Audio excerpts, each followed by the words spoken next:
اور عزیزان گرامی قدر، اللہ رب العزت کی حمد و ثنا اور حضور نبی کریم صلی اللہ علیہ وآلہ وسلم کی بارگاہ عالیہ مقدسہ میں نذرانہ درود و سلام۔ خالق کائنات کا ہمارے پر بہت بڑا کرم ہے کہ اس نے ہم سب کو اپنے پیارے محبوب علیہ السلام کی امت اندر پیدا فرمایا، اور اللہ تعالیٰ کا یہ بے حد شکر ہے کہ اس نے اپنی خصوصی توفیق اور اپنے محبوب علیہ السلام کے توسل سے ایمان جیسی عظیم الشان نعمت سے مالا مال فرمایا۔ اور اس کی بارگاہ میں دعا ہے کہ اے باری تعالیٰ ہم سب کو ایمان پہ زندہ رکھ اور ایمان پر ہی موت عطا فرما، اور آخری سانس تک غیروں کی متعدی سے محفوظ فرما کر اپنا محتاج رکھ۔ یہ دعا کرتے رہا کریں اور دوست احباب کو، رشتہ داروں کو، سب کو بتاتے رہا کریں، یاد دہانی کراتے رہا کریں۔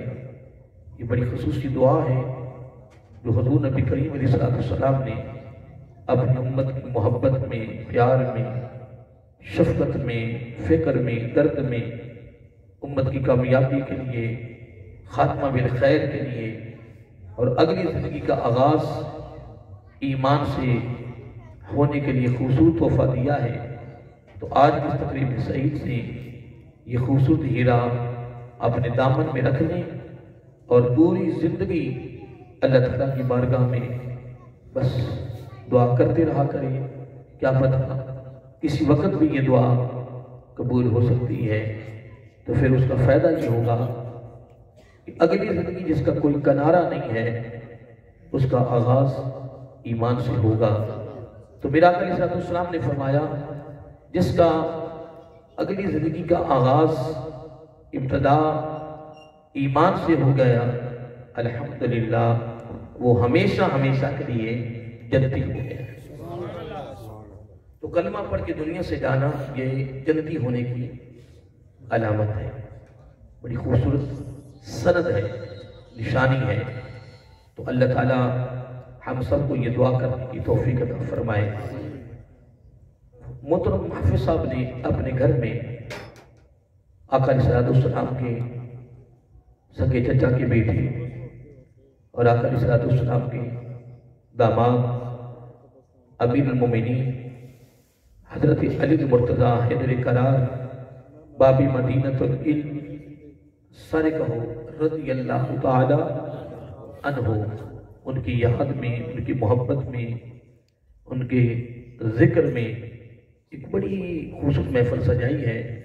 اتنی لمبی نہیں ہونی، طویل نہیں ہے اور بڑی مختصر ہے۔ میں بس چند منٹوں کا بس بیان ہے، اس کے بعد دو گناتے ہیں، بس سے درود و سلام ہو جائے گا انشاءاللہ۔ تو میں ایک بات کر رہا تھا کہ آپ صاحب نے حضرت علی رضی اللہ تعالیٰ عنہ کی محبت میں اپنے گھر میں یہ خوبصورت پروگرام سجایا ہے، اور میں آپ کو خوشخبری یہ سنا رہا ہوں کہ ام المومنین حضرت عائشہ الصدیقہ رضی اللہ تعالیٰ عنہا گھر میں ہیں، اور آپ کے باپ حضرت ابو بکر صدیق رضی اللہ تعالیٰ عنہ وہ بھی گھر میں ہیں۔ گھر کی چار دیواری ہے، اور گھر کی چار دیواری میں ام المومنین رضی اللہ تعالیٰ عنہا اپنے بجان کی بارگاہ میں عرض گزار ہوتی ہیں، عرض کرتی ہیں کہ بجان ایک عرض ہے آپ کی بارگاہ میں، کچھ پوچھنا چاہتی ہیں۔ تو امیر المومنین حضرت ابو بکر صدیق رضی اللہ تعالیٰ عنہ نے فرمایا بیٹی پوچھئے۔ تو عرض کرتی ہیں، میں نے پہلے بات کر لی ہے کہ یہ گھر کی چار دیواری کے اندر بات ہو رہی ہے، اور بات باپ اور بیٹی کے درمیان ہو رہی ہے، لیکن یہ وہ بات اور وہ گفتگو، وہ کلمات، وہ مکالمہ قیامت کی صبح تک سناتا جا رہا، سنا جا رہا، سنایا جا رہا۔ عرض کرتے ہیں ابا جان بس ایک درخواست ہے کچھ پوچھنا چاہتی ہوں. جبکہ ام المومنین رضی اللہ تعالی عنہا خود مفتی کے درجہ پر فائز ہے. جو مسئلہ آقا علیہ السلام کے غلاموں کا اڑ جاتا وہ آپ کے در دولت پہ حل ہوتا. بات سن لی. اور تقریباً 8,000 کتنے 8,000 صحابہ کرام ام المومنین رضی اللہ تعالی عنہا کے شاگردوں میں شامل ہیں. شاگردوں میں. اور آقا علیہ السلام کی احادیث نبوی صلی اللہ علیہ وسلم کو روایت کرنے میں دوسرا درجہ ام المومنین کا ہے رضی اللہ تعالی عنہا.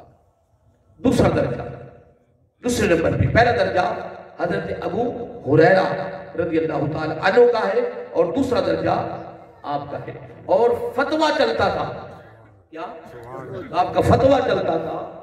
مفتی کے درجہ پر فائز تھی. اور میں نے یہ پہلے بات کی ہے کہ صحابہ کرام رضوان علیہم اجمعین کا جو مسئلہ اڑ جاتا وہ آپ کے در دولت پہ آپ کے دروازے پہ آپ کی بارگاہ میں حل ہوتا تھا. اور وہ عرض کرتی کہ بجان ایک بات پوچھنا چاہتی ہوں.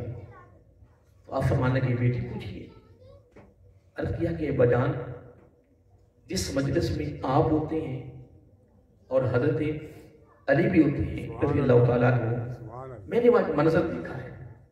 کیا میں نے وہاں منظر دیکھا ہے. آپ نے فرمایا کیا منظر دیکھا ہے؟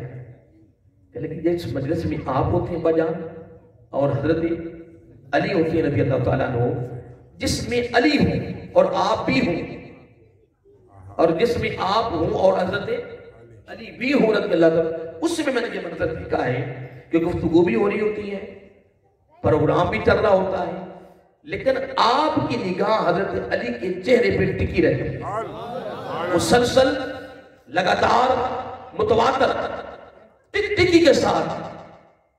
اور میں یہ دیکھتی رہتی ہوں کہ ابا جان کی نظر حضرت علی رضی اللہ تعالیٰ عنہ کے چہرے پہ جمی ہوئی ہے. مسلسل دیکھ رہے ہیں اور اپنی نظر کو علی رضی اللہ تعالیٰ کے چہرے سے ہٹا نہیں رہے. مسلسل دیکھ رہے ہیں. ابا جان یہ کیا راز ہے؟ قربان جائیں. حضرت عائشہ صدیقہ رضی اللہ تعالیٰ عنہا کو پوچھنے کے لیے اس لیے ضرورت پڑی کہ یہ بات جو ابھی ابو بکر صدیق بتائیں گے نا رضی اللہ تعالیٰ یہ بات تنہائی میں ہوئی تھی. کس میں؟ تنہائی میں ہوئی تھی. میرا آقا علیہ السلام حضرت ابو بکر صدیق رضی اللہ تعالیٰ عنہ کو تنہائی میں لے گئے تھے قبرے میں. پہلے حضرت علی کو لے گئے رضی اللہ تعالیٰ عنہ. پہلے حضرت علی کو لے گئے تنہائی میں خلوت میں. فرمایا پیارے علی میرے اللہ نے مجھ سے فرمایا کہ علی کو بتا دو تنہائی میں خلوت میں کہ اللہ تعالیٰ نے ابو بکر صدیق رضی اللہ تعالیٰ عنہ کو میرے اس مصلی پہ میرا نائب امام یہ اس کا حق ہے. بات تو بند کمرے میں علی اور میرے آقا کے درمیان ہوئی ہے تو بات پوری دنیا میں پھیل گئی. اس کا مطلب یہ ہوا کہ علی ابو بکر سے جدا نہ تھے. ابو بکر علی سے جدا نہ تھے. یہ تو من گھر کر بیٹھے نکال کر بدبختوں نے اس امت میں اختلاف ڈال دیا ہے. اس امت میں انتشار پیدا کر دیا ہے. اس امت کے اندر فساد مچا دیا ہے اور دوریاں پیدا کر دی ہے اور جناب خلا ڈال دیے ہیں. لیکن الحمدللہ مسئلہ اہل سنت کا عقیدہ ہے کہ تینوں خلفاء علی سے جڑے ہوئے تھے. علی تینوں سے جڑے ہوئے اور جوڑنے والے خود میرے آقا علیہ السلام جو جڑے ہوئے تھے وہ جڑے ہوئے ہیں اور جڑے رہے. اور ہمارا بھی مقدر ہے, ہمارا بھی نصیب ہے کہ وہ آپس میں جڑے ہوئے ہیں, ہم ان سے جڑے ہوئے نہیں جڑے ہیں نا. سنیے تو یہ حضرت علی رضی اللہ تعالیٰ کو خلوت میں لے گئے تو فرمایا علی میرے رب نے مجھ سے فرمایا تاکہ علی کو پتہ چل جائے نا کہ رب نے فرمایا ہے کہ میرے محبوب اپنی ظاہری زندگی میں ابو بکر کو اپنے مصلی پہ کھڑے کر دیں. یہ مصلی پہ کھڑے ہونا ابو بکر کا حق ہے.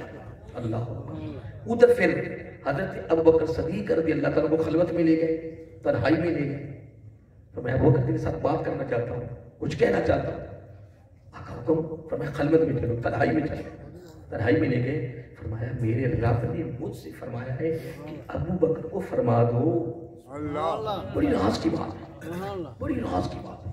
فرمایا تنہائی میں لے جاؤ اور پھر ابو بکر سے فرما دو، میرے ابو بکر سے فرما دو النظر لا وجہ علی عبادت، علی کے چہرے کو تکنا عبادت ہے، عبادت تو رب کی.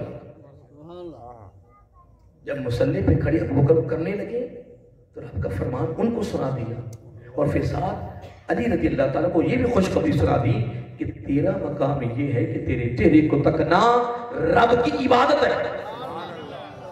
اب یہ بات کیا، اب یہ بات حضرت ابو بکر صدیق رضی اللہ تعالیٰ عنہ نے اپنی بیٹی کو فرما دی. فرمایا بیٹی پتہ میں کیوں مسلسل تکتا رہتا ہوں، علی کے چہرے کو کیوں دیکھتا ہوں؟ بجا میں یہ تو پوچھ رہی ہوں. فرمایا میرے آقا علیہ السلام نے مجھے تنہائی میں بتایا تھا، خلوت میں، اے میرے پیارے ابو بکر رضی اللہ تعالیٰ عنہ، میرے رب نے مجھ سے فرمایا ہے کہ فرما دو ابو بکر سے کہ علی کے چہرے کو تکنا رب کی عبادت ہے.